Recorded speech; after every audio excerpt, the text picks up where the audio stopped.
बिस्मिल्लाहिर्रहमानिर्रहीम। अस्सलाम वालेकुम। आज हम पढ़ेंगे सूरह बकरा की रुकू नंबर 5 का तर्जुमा। ए बनी इसराइल, याद करो मेरी उस नेमत को जिससे मैंने तुम्हें नवाजा था, और इस बात को कि मैंने तुम्हें दुनिया की सारी कौमों पर फजीलत अता की थी। और डरो उस दिन से जब कोई किसी के ज़रा काम ना आएगा, ना किसी की तरफ से सिफारिश कबूल होगी, ना किसी को फिदिया लेकर छोड़ा जाएगा, और ना मुजरिमों को कहीं से मदद मिल सकेगी। याद करो वो वक्त जब हमने तुमको फिरौनियों की गुलामी से निजात बख्शी। उन्होंने तुम्हें सख्त अजाब में मुब्तला कर रखा था।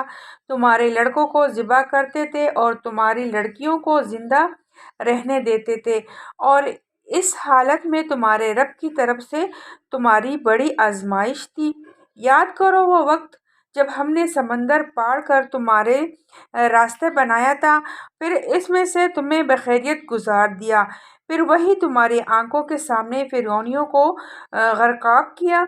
याद करो जब हमने मूसा को 40 शबाना रोज़ की करारदाद पर बुलाया, तो इसके पीछे तुम बछड़े को अपना माबूद बना बैठे। उस वक्त तुमने ज्यादती की थी, मगर इस पर भी हमने तुम्हें माफ़ कर दिया कि शायद अब तुम शुक्रगुजार बनो। याद करो कि ठीक उस वक्त जब तुम ये जुल्म कर रहे थे, हमने मूसा को किताब और फुरकान अता की ताकि तुम इसके ज़रिए से सीधा रास्ते पा सको। याद करो जब मूसा ये नेमत लिए हुए पलटा, तो उसने अपनी कौम से कहा कि लोगों, तुमने बछड़े को माबूद बनाकर अपने ऊपर सख्त जुल्म किया है, लिहाजा तुम लोग अपने खालिक के हुजूर तौबा करो और अपनी जानों को हलाक करो। तौबा करो और अपनी जानों को हलाक करो। इसी में तुम्हारे खालिक के नज़दीक तुम्हारी बेहतरी है। उस वक्त तुम्हारे खालिक ने तुम्हारी तौबा कबूल कर ली कि वो बड़ा माफ़ करने वाला और रहम फरमाने वाला है। याद करो जब तुमने मूसा से कहा था कि हम तुम्हारे कहने का हरगिज़ यकीन ना करेंगे जब तक कि अपनी आंखों से एलानिया खुदा की तुमसे कलाम करते ना देख लें। इस वक्त तुम्हारे देखते देखते एक ज़बरदस्त कड़के ने तुमको आ लिया। तुम बेजान होकर गिर चुके थे, मगर फिर हमने तुमको जिला उठाया।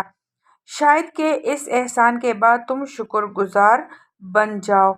हमने तुम पर अबर का साया किया, मन और सलवा की ग़िज़ा तुम्हारे लिए फ़राहम की, और तुमसे कहा कि जो पाक पाक चीज़ें हमने तुम्हें बख्शी हैं उन्हें खाओ।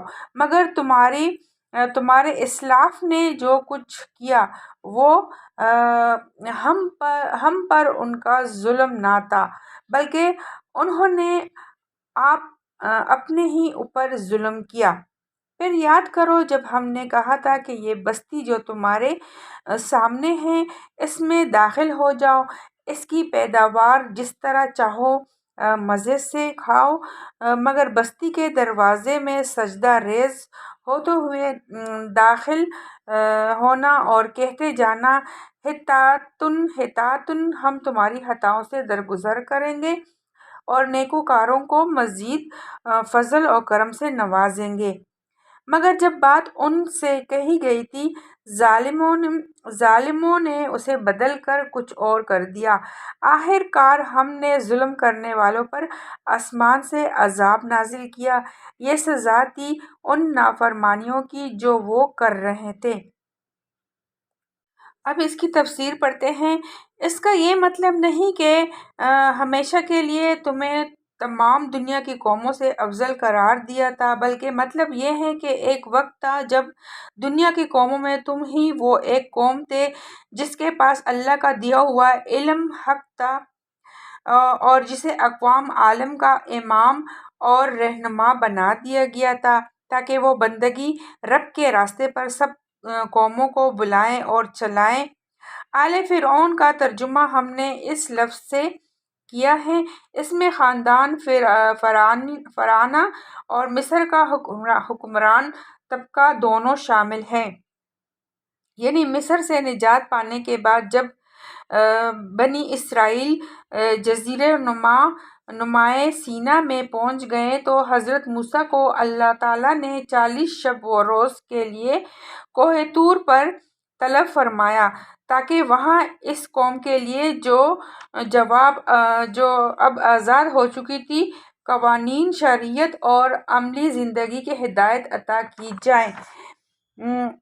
پھر فرقان سے مراد ہے وہ چیز جس کے ذریعے سے حق اور باطل کا فرق نمایاں ہو، یعنی دین کا وہ علم اور فہم جس سے آدمی حق اور باطل میں تمیز کرتا ہے۔ یعنی اپنے ان آدمیوں کو قتل کرو جنہوں نے گو صالح کو معبود بنایا اور اس کی پرستش کی۔ حطّاتن کے دو مطلب ہو سکتے ہیں، ایک یہ کہ خدا سے اپنی خطاؤں کی معافی مانگتے ہوئے جانا، دوسرا یہ کہ لوٹ مار اور قتل عام کے بجائے بستی کے باشندوں میں درگزر اور عام معافی کا اعلان کرتے جانا۔ بنی اسرائیل کے قبیلے 12 تھے۔ خدا نے ہر ایک قبیلے کے لیے الگ چشمہ نکال دیا تھا تاکہ ان کے درمیان پانی پر جھگڑا نہ ہو۔